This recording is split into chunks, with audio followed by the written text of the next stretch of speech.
Welcome back, everyone. Monday, June 6th, 2016, and this is my second video today. The first video I uploaded earlier was the Fukushima 2016 Expedition for Life update because the original 18-minute video was taken down because I'm apparently, being deceptive? Spamming?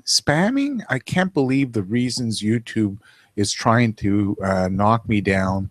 This is all pushed by other people in the background that are not happy with what I'm doing. Anyways, I'm unfortunately, I hadn't been downloading these connecting dots to YouTube videos back onto my hard drive, so I wasn't able to re-upload the original one as I have been doing over at Silver Goldman, because if you've been following me over there, that's what's been happening since I've been going after the scammers over there. Gregory Manarino especially is when the heat really got turned on me and my videos just start disappearing all of a sudden.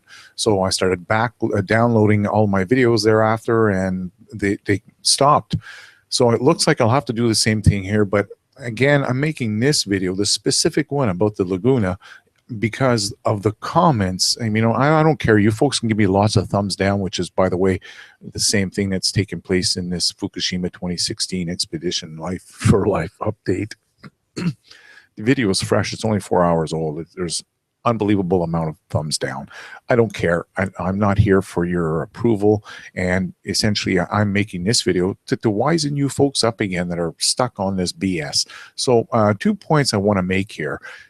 If you don't like my information on Fukushima, please don't go over and spam my other Silver Goldman YouTube channel, because that's not only going to educate you about the Laguna Beach tidal pools here, but I'm also going to point out the fact that this is what I have to put up with. So this one here, this comment was left over at Connecting Dots 2, is where I do the Fukushima stuff and health, nutrition, conspiracies, and yes, economy stuff. As you can see here, funny how you can call Dana a fraud. This person says, Richard Cathouse, you can't eat silver or gold. I don't know why he's saying that, because he's making it sound like I pump gold and silver. Little does he know about me. Oh boy, oh boy. Isn't it funny how these people have preconceived notions?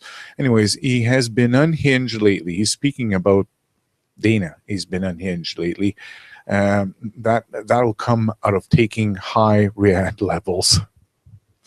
Because if you've been listening to me, this is what Dana's been saying, how he's claiming there's over 165 counts per minute at his home, 125, 195, up and down, always over the hundreds, and it's nonstop. He's being radiated. I can't believe it. He's telling these people the stuff and they believe it, but as you can see there, the person already thinks that Dana's dog is dead because of the radiation. Seriously, this is...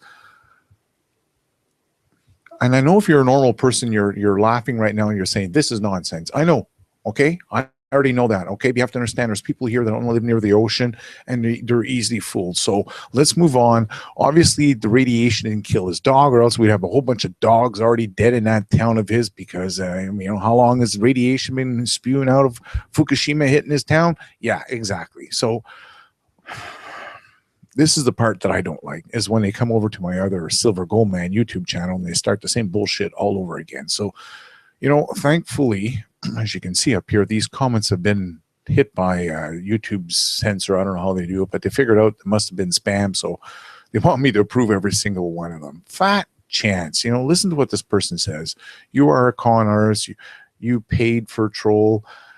You are the one who betrayed this guy and pushed him into suicide. You should be ashamed of yourself. By the way, she's referring to my video of Jeff Palco. And Mademoiselle or Madame or Mrs. Nadine Black, can you please get yourself informed? I'm the only one who's still speaking to Jeff Palco's family. I'm the one who's received the emails from Jeff Palco's biological mother asking for Thomas Ackerman, Kevin Blanch, and Dana Durnford to respond to her emails. I'm the one who has her phone number. I'm the one who has Jeff Palco's childhood pictures. This is why I've been able to make those videos. See this kid down here? Guess who that is? Jeff Palco again. His biological mother sent me these pictures. You need to get up to speed here. You need to watch some of Jeff Palco's videos where he's saying he's been defrauded out of his $18,500 hedge fund investment with Kevin Blanch. Wake up, girl, wake up. Anyways, I'm not even going to go down that track. You can read the rest of the crap she said about me here, as if I'm going to approve any of this stuff here. And Nadine, I'll say the same thing to you as I do to everyone else. You got a problem with me on Fukushima? Well, good. Let's go live. 5 minutes your microphone, 5 minutes back and forth, girl. Come on, let's go. You think you know more than me? Let's give her.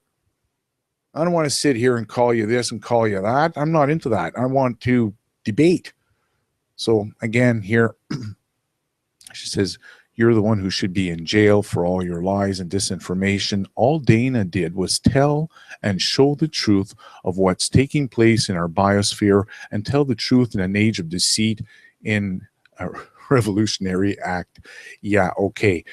Telling people that he's going to trace down our IP addresses when we leave comments in his videos, and what was that? Chase us down and hack us in the streets? Oh, man. And I'm not going to go over some of his bullshit. What I want to deal with is specifically in this one is the Laguna.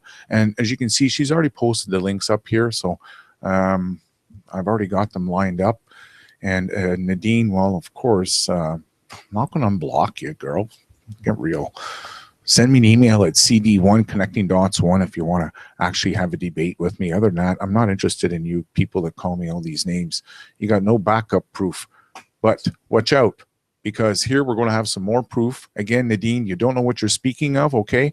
These comments that she's left before pre-Fukushima and post-Fukushima, okay? We're going to debunk you with your very own videos that you left on my, or tried to leave in my, in all my videos here. Anyways, long story short, here we go. This is our first one here. This is the one from 2010. Does it say here? Anyways, you can see the share. She knows this is it. I'm not lying. It's the same one here. Here, I could open it this way, I guess. Here, hold on a second, just to make sure that it's all kosher. There we go. See, same video, same place, September 2nd. Emmy Award-winning video of the beautiful marine life that is thriving below the ocean surface of the Laguna Ocean Foundation. Okay, voila, les amis. Let's move on. I got this one already lined up. Where is it? Right here. So, the first thing you're probably saying is, it's naked.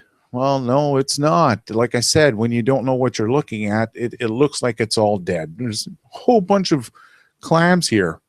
Big, huge pile of them. I'm not sure if you can see them there, but that's what that black is. Anyways, I'm playing this video so you can see that, yeah, it looks like bare rock. And if you don't know what you're looking at, you're thinking it's all dead, you know, except for these, what, 1, 2, 3, 4, 5 seagulls here, what, begging for food. Please, sir, give us some food. We're dying. There's no more herring. Come on, let's get real about this, okay? There's lots of fish here. You just got to stick your camera down in the damn water, which is one of the things Dana refused to do. He drove around in his boat far from the shoreline and telling everyone, I don't see any sea life. There's nothing. It's dead. Let's get real about this. So, yeah. Are you seeing some of the sea life? I hope so. Isn't that not similar to what I was showing when I went down with my camera? Oh, yeah, look at that, eh? Sea anemones, the mussels, same damn thing. And this is back in 2010, right? Remember, this is pre-Fukushima, girl. I'm playing your own evidence against you. First, I'm going to play you the clip that you're telling everyone it's pre-Fukushima. Voila, les amis. That's pre-Fukushima. Looks naked, dead. Doesn't it?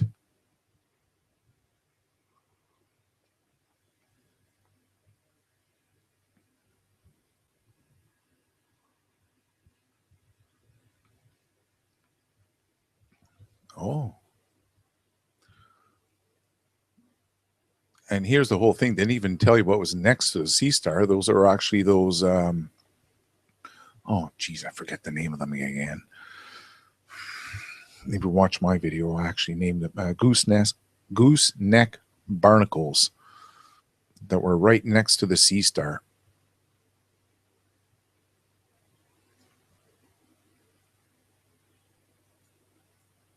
Right there. Big cluster of them. On this side also. Like I said, You guys don't know what you're looking at, and Dana's taking pictures from afar, and he's telling you it's all devastated. It's dead. I'm not going to get into this. She explains it. Let's just go fast forward again here so you can see this is what the way it looked like in 2010. And you're going to find out it's going to look like that when I go up to Dana's Beach. You folks are going to just be so shocked. Those of you that hate me because of my videos full of evidence, you're going to be shocked. You're going to be shocked. How do I know this? Because I told you, I live right by the ocean. I'm 8 minutes walk from the darn ocean. Wake up. Look, it's dead. There's nothing there. It's devastated. And like I said, you got to just point your damn camera. So this is the way it looked like in 2010. Move on here. I'm trying to find if they got some more shots. I don't want to just spend my time looking. Okay, so there's all those muscles, just like when I went down the other day, right? Same thing. Looks dead. Okay, we're at the end of the video, so there's not much more. You can see some sea urchins there. That's a wavy area, which is the point that I'm going to bring up here. When it's full of waves like that, you got less sea life because you get tossed around because of the waves. And this is the evidence that you're neglecting to. I don't know if you didn't listen to it on purpose, if you're trying to spread bullshit by leaving those videos and links in my videos, hoping people don't fall across the truth. But like I said, I'm not going to hide anything. I'm going to play your own damn videos to debunk you. Okay, so that was our 2010 one here. Okay, September 2nd, 2010, or at least that's the day it was uploaded. So it could have been made earlier that summer. Who knows? Could have been 2009. The point is it was uploaded before Fukushima, which took place in 2011. So, and I'll get back to the comments. If you have any comments, anyone watching this, you have any comments, want me to replay something, just mention it. I have no problem. So I'm playing this video because this is her second link that she's plastered in every one of these. Actually, she messed up on the first one. I noticed it myself. I'm like, oh, hold on a second. These are the same two. And then I'm like, okay, it's this 16BO she wants me to check out. So I checked out the 16BO, and that was the second link. And that's the Sean's Cove and Laguna Beach Part 2, right? July 2014. So same video I got right here. So I'm just going to close this one here because the other one's already lined up. And I originally gave him a thumbs down because, guess what? Because this link had been given by somebody else the other day, and I believe it was on Kevin Blanch's video, well, I made the initial mistake of not listening to what this person says in the opening. And that's the important part. On top of that, I did not do another thing, which was go read what's in the show more. Look what it says. Unusual wave action that has caused major damage to the tide pool ecosystem in Laguna Beach, California. And I know what you guys are saying. No, he's lying. Well, guess what? I got a surprise for you at the end of the video, so hang tight. This was in 2014. I got some more recent footage. Like I said, I'm not full of poo-poo. I'll debate anyone on Fukushima, as well as the ecosystem that we live in. Free energy. I'll teach you how to make free energy with magnets. Come on. I make chemtrail videos. I don't talk about chemtrails. I actually make the videos about chemtrail and talk about them and refer to my chemtrail videos. Dana was on the ocean for how many days? How many days did he look up there and see those chemtrails being sprayed and could not make one single chemtrail video during the entire 260 days out on the ocean? Watch out, folks, because I'm going on a short trip, and I live here in the city of Victoria, and I've mentioned that I believe that part of the reason why the Navy has stopped spraying in the same pattern they have over the city is because they know I've got my eyes up and my camera on me 24/7. I've got friends in the city that are actually letting me know when they're starting to spray. So we're watching them. They're probably watching us. How come Dana can't even make a chemtrail video? All I know is I'm about to go on a trip. I'll be watching out on their skies along the Sunshine Coast. And if I see that usual behavior, yeah, absolutely.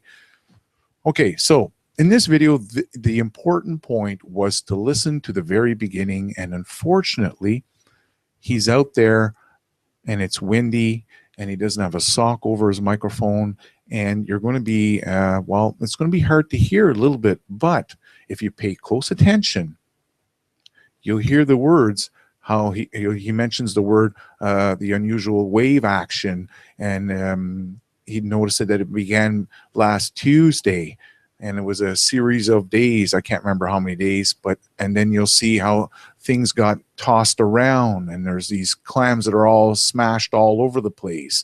It's not Fukushima radiation that came and smashed all the shells. He's letting you know that that beach got hit with an unusual amount of high wave action, high waves, strong waves. Listen to it for yourself. Obviously, this person goes here quite often, and he decided to come and film the aftermath of the last couple of days of storms. So it's rather loud. You may have to adjust your microphone, and I'm playing it loud because I have to turn up the volume to really get his voice out specifically. So at the beginning, there's going to be a little bit of a distraction from the sound of the wind hitting the microphone, but you'll hear hopefully the important parts where he talks about the wave action.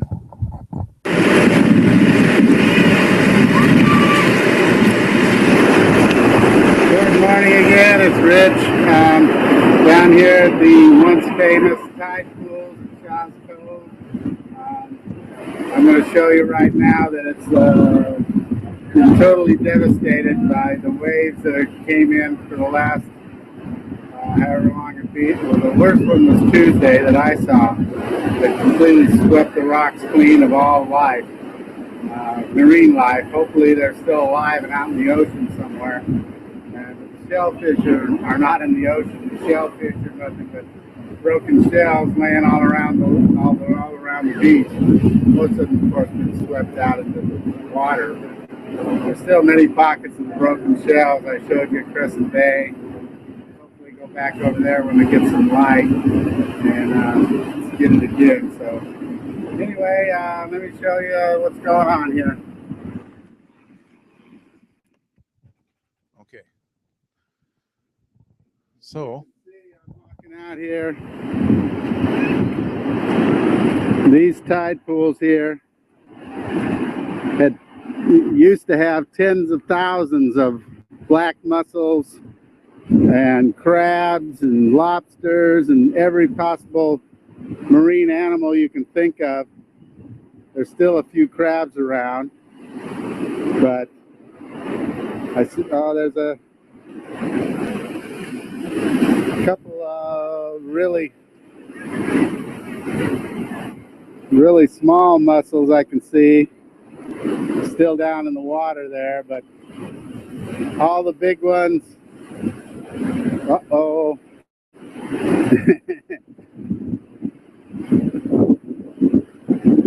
Whoa, baby.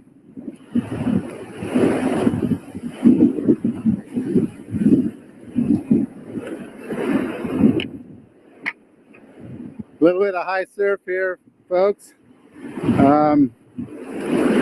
All the black mussels have been swept away, it looks like. The tide's starting to come up, so it's, even though the light is better, it's still a little bit difficult to see. But you can see from this angle that there's virtually no black mussels anywhere on these rocks. When just a few weeks ago, or a month ago maybe, there was tens of thousands of them, possibly millions. They were everywhere here. There was crabs, there was fish, there was lobsters, there was every marine creature that you could find was in these tide pools right here. I think that's pretty well documented, but you know, I don't know for sure. But there's got to be before pictures of them. They basically were world famous for their beauty. And unfortunately now, there is not a single thing alive on these rocks. You know, I don't see a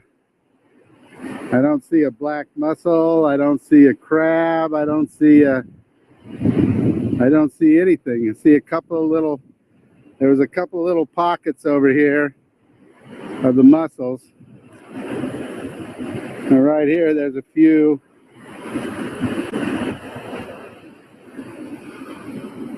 You know, just a very few of them left.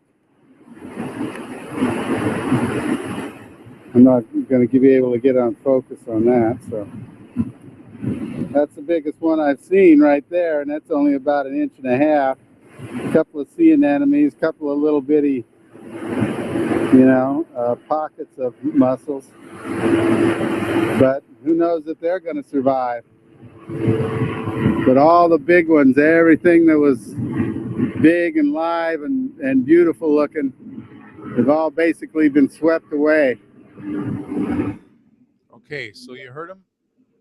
It's been swept away because of the unusual wave action that is described down below.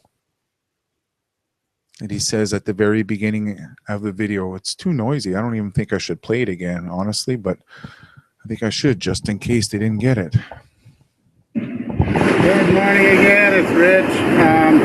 Down here at the once famous tide pools in Shaw's Cove. I'm going to show you right now that it's totally devastated by the waves that came in for the last however long it be. Well, the worst one was Tuesday that I saw, that completely swept the rocks clean of all life. There, the wave action that came in. The worst one, he said, was last Tuesday, that swept away all life. So that was in July 2014. Like I said, we're not going to hide anything here. This was in January of 27th of 2014. So that was before this big storm that we just saw that rolled in. He was saying, oh, it must be documented. Well, I figured I'd go pull something here from that exact specific area and from prior to the big storm. So let's check it out here, folks. And to be honest with you, I've only watched maybe a minute, not even a minute of this video. So it's as fresh to me as it is to you.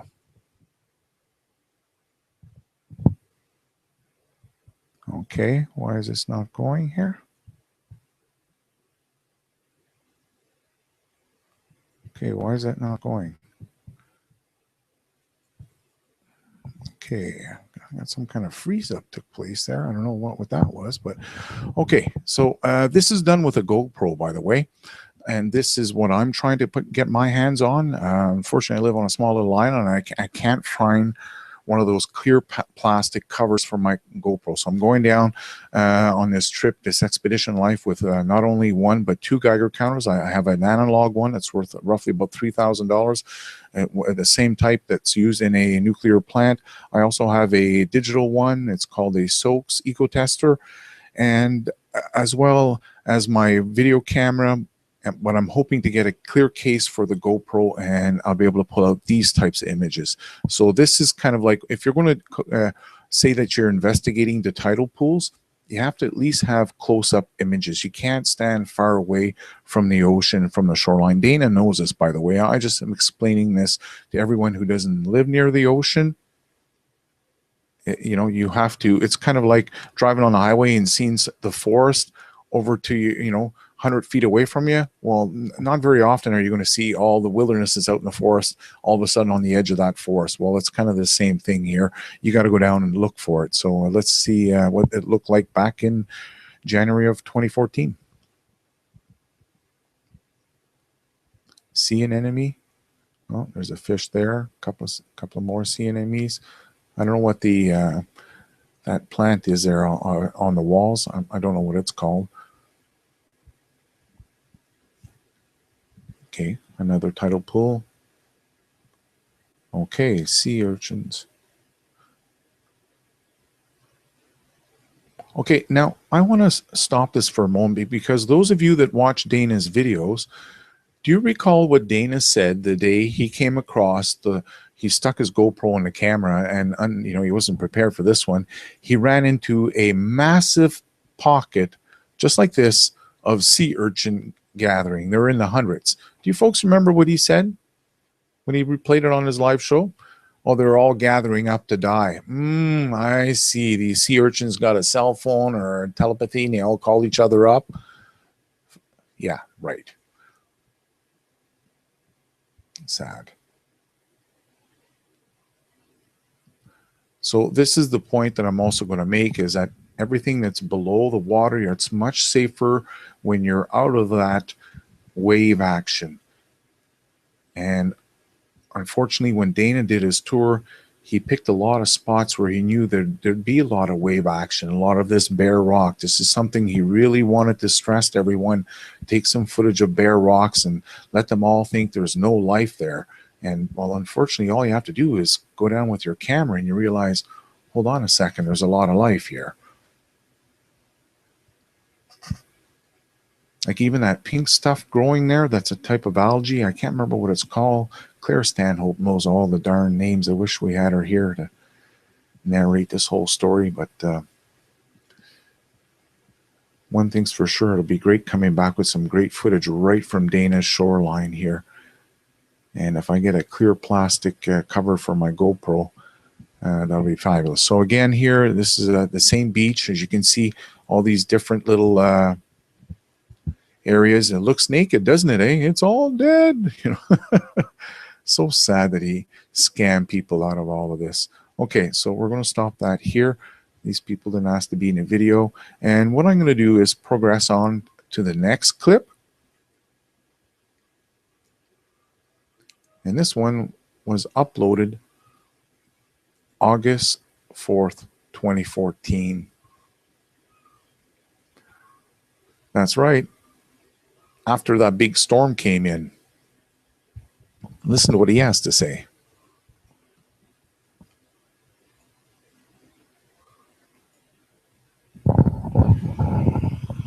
Laguna Beach has a number of good tide pooling spots, and according to the City of Laguna Beach lifeguards, this cove, Shaw's Cove, has very good tide pooling on both sides. The entrance to Shaw Cove is located at the intersection of Cliff Drive and Fairview Streets. To get to the beach, you take this staircase next to the sign that says Shaw's Cove. For the best time to come tide pooling, you'll want to come at low tide. The best low tides are the negative tides. Check out a tide chart and find a negative tide, and then come tide pooling at that time. December and January are often the best tide pooling months. One of the most important things when you come tide pooling is proper footwear. You want footwear that you can walk on the rocks and get wet at the same time. Pandas, they don't have to worry about footwear, but humans, we do. Keen makes these really good shoes that you can use to get wet and walk on rocks and have good ankle support. So you can slosh around in the tide pools and have fun. And find these shallow couple-inch pools of water. In here, there's a lot of crab. Let's check them out. Here, there's about 10 little crabs walking around. And now, from another angle, top down. And then over here, we see a purple sea urchin. Take a look at that.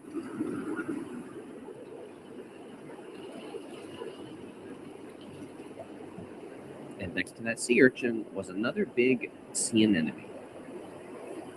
And if you look close enough, you can even catch a couple of little fish darting around in this pool.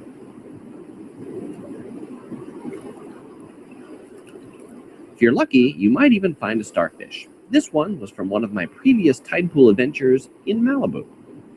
And I'll say here, you can look at these orange plants as they look like they're waving in the wind, except they're waving in the waves. As the waves come in, they wave towards the cliff. As the waves go out, they wave back towards the sea. Now, if you guys remember when I went down to my beach, I pulled up some of this grass, and what did I find underneath it? A crab.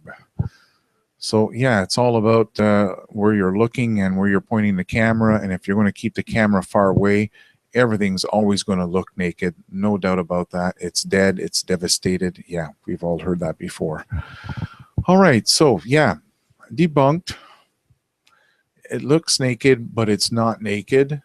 And I won't put up with this kind of behavior. So if you want to debate me, you can contact me at cd1 at connectingdots1.com. I'm going to finish this up by going to the comments and see if there's any comments.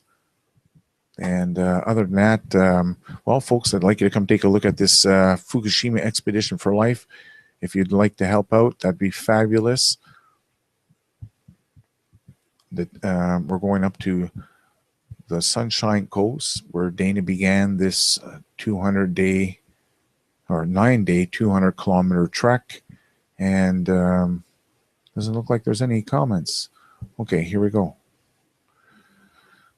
Fukushima was a staged satanic event. Yeah, okay. Dana and Kevin is just small people that they think they become something important, and small-minded people, yeah, can't handle that. So they lose it of their minds. They keep lying. Their followers are just stupid people. They can't think for themselves. Actually, not all true. There's a lot of people that are just not close to the ocean, and they're not aware of it, okay? What did one sea urchin say to another? Who's Dana stepping on now? Then they use their cell to call their friends to watch them. Okay. Thanks a lot here for the support, everyone. And as I said, if you're new to this whole Fukushima fraud on YouTube, I strongly recommend you go watch a couple of my videos on, well, you can start off with the one on my front of my page here, Fukushima Fraud, Dana Durnford Exposed, a Debateless Coward. He's one of the main characters on YouTube who's been scamming, but it's been done along with the help of many others. He's not alone here in perpetrating this fraud. And if you want to know a little bit more about this Expedition for Life, part 3 here, the one I just uploaded today, is probably your best bet. Other than that, the place to donate is up here where it says Gamma Spectrometer on the top right-hand side. And hopefully, if you can't afford to donate, you'll stick around and get to watch my videos as I go up to his shoreline. And I'll show people just how close he lives to the ocean. I'm going to drive not right from his home, but the street where his home lives, where his home is located, and drive down to the ocean. You'll realize it's less than a kilometer away. And from there, I'll begin a trek along this 200-kilometer beach stretch of shoreline, I should say, along the BC coastline called the Sunshine Coast. And I'll be re-uploading all those videos, and you'll be able to see what it looks like. It's a beautiful spot. Some of you may actually consider coming here on holidays. Honestly, if I capture enough sea life, and if the gentleman who owns the fishing tour company in his in Powell River, where Dana happens to live, if that gentleman agrees to take me out on that boat tour, I may be able to get you some live footage from sea lions, seals, killer whales, white fin dolphins. I'm not quite sure what we'll get up there, but one thing's for sure, it's not dead from Fukushima radiation, and Dana's dog did not die because there's high radiation of levels of radiation in Dana's home, okay, or in his town, and that's why he's come unhinged. Dana's been unhinged all along here. Guy Richard, you need to go get up to speed and watch some of Dana's past videos from 4 years ago before he even tackled Fukushima, and you realize even back then he was already listed as a problem with the RCMP themselves, okay, as a hothead. A person of interest I should keep an eye on when he comes near, because he's liable to explode. He's been up on charges before when he broke the doors to the hospital where he was at. Anyways, all of that's on video also, and I've made videos about it in the past back in 2014. I just don't want to revisit that again. I want to stick with, you know, busting the truth and the scams and doing a live radiation tour. So take care, folks. I'll see you guys later, and talk to you soon.